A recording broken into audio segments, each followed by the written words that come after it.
Reuben, आप लोगों का विरोध किस बात को लेकर है?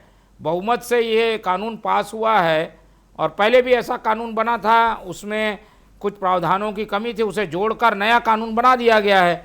और धर्मांतरण अगर जोर जबरदस्ती से कोई करता है तो गलत है, उसे रोकने के लिए कानून है। और स्वतंत्रता से अगर कोई बनना चाहता है तो उसे कोई रोक भी नहीं रहा है, तो इसमें आपत्ति किस बात पर है? आप सभी को नमस्कार। मैं आपके न्यूज चैनल का और जो आपके दर्शक हैं उनका धन्यवाद करता हूं। आपने हमें बोलने का मौका दिया यहाँ पर। देखिए, पहली बात तो ये है कि ये जो कानून जो पारित हुआ है वो कानून इस प्रकार से है कि देखा जाएगा तो पहले तो मैं यही सवाल करता हूँ सरकार से कि ये कानून है किसके लिए?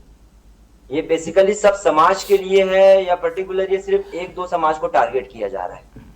तो जिस हिसाब से हम कानून को जब पढ़े हैं, कानून जो एक पेज से लेकर 20 पेज तक के पहुंच गया, तो मैं समझना चाहूंगा कि ये सरकार ये सर्व समाज के लिए ये चीज को कर रहा है या सिर्फ एक दो समाज को टारगेट बना के ये काम करना चाह रहा है?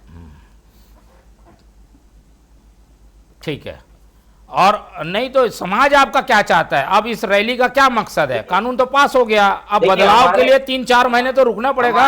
हमारे जो रैली का जो मकसद था, कल हमने एक दिन पहले भी हम क्या बोलते हैं राज्यपाल को ज्ञापन सौंपे थे। हमने कल भी विरोध प्रदर्शन करके हमने ज्ञापन सौंपा है।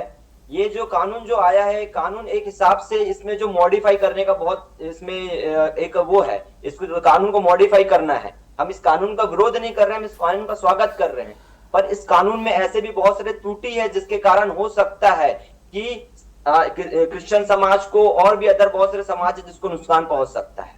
क्या टारगेट किया जा सकता है क्या? जी बिल्कुल बिल्कुल, एक हिसाब से समाज को नहीं, एक हिसाब से पर्टिकुलर किसी भी व्यक्ति को टारगेट किया जा सकता है इस कानून के द्वारा। नहीं तो कोई व्यक्ति अगर धर्मांतरण करने की कोशिश करेगा, प्रलोभन देगा, दबाव देगा, कोई लालच देगा कि भाई हम बीमारी ठीक कर देंगे, तो ये तो गलत है ना। इसी यही तो रोकने के लिए तिवारी जी मुझे भी बताइए, आप सबसे अगर वो FIR करता है कि ये प्रलोभन कर रहा था तो इस हिसाब से तो मुझे जेल होगा। उसके लिए क्या प्रावधान बनाया है कब? उस हिसाब से क्या प्रावधान है? ये हो सकता है कोई पड़ोसी किसी और समाज का होगा वो उसके लिए कर दे, हो सकता है कोई किसी का दुश्मन होगा वो उसके लिए कर दे। इसमें तो कोई है ही नहीं ना, कहीं से ये सेफ लग रहा ही नहीं है कानून। तो इस कानून में तो बहुत सारे लूप होल है। ठीक है, चलिए, लूप होल है जिसके कारण ये विरोध किया जा रहा है और सड़कों पर समाज दिखाई भी दे रहा है।